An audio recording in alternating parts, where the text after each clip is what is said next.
Sir, let us now move to Operation Sindhur. Yesterday I watched Rajnath Singh ji ka bhashan mein sun raha tha, and I listen quite carefully when people speak. And Rajnath Singh ji said that Operation Sindhur began at 1:05 in the morning. और उसके बाद उन्होंने कहा, he said, Operation Sindhur lasted 22 minutes. And then he said the most shocking thing. He said at 1:35 we called Pakistan.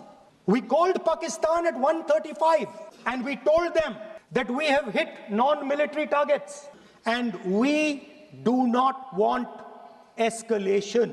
These are the words of the Defense Minister of India. Now maybe he does not understand what he revealed. The DGMO of India was told by the government of India to ask for a ceasefire at 1:35 at night itself, on the night of Operation Sindhur. You told the Pakistanis exactly what you would do. You told them that we will not hit military targets. You told them we do not want escalation. Speaker sir, you imagine, दो लोगों के बीच में लड़ाई हो रही है, एक आदमी जाके दूसरे को घूंसा मारता है और फिर कहता है देखिए मैंने घूंसा मार दिया, अब एस्केलेशन नहीं कीजिए. Meaning, the government of India informed the government of Pakistan that we have no political will. We don't want to fight. We have done this. We have just done this action. Surrender. Immediate surrender in 30 minutes.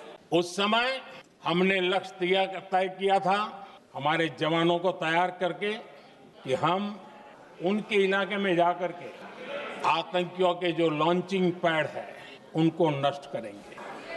और surgical strike, एक रात के उस operation में हमारे लोग सूर्योदय होते होते काम पूरा करके वापस आए.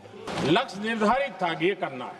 जब बालाकोट एयर स्ट्राइक किया तो हमारा लक्ष्य तय था कि आतंकियों के जो ट्रेनिंग सेंटर्स है इस बार हम उसको तबाह करेंगे और हमने वो भी करके दिखाया. ऑपरेशन सिंदूर के समय हमारा लक्ष्य तय था और हमारा लक्ष्य था कि आतंक के जो एपी सेंटर है और पहलगाम के आतंकियों को जहां से पुरजोश योजना बनी, ट्रेनिंग मिली, व्यवस्था मिली, उस पर हमला करेंगे. हमने उनके नाभि पर हमला कर दिया. जहां पहलगाम के आतंकियों का रिक्रूटमेंट हुआ, ट्रेनिंग होती थी, फंडिंग होता था, उन्हें टेक्निकल सपोर्ट मिलता था, शस्त्र सरंजाम मिलता था, उस जगह को आइडेंटिफाई किया और हमने सटीक तरीके से ऑपरेशन सिंदूर के तहत आतंकियों की नाभि पे प्रहार कर दिया.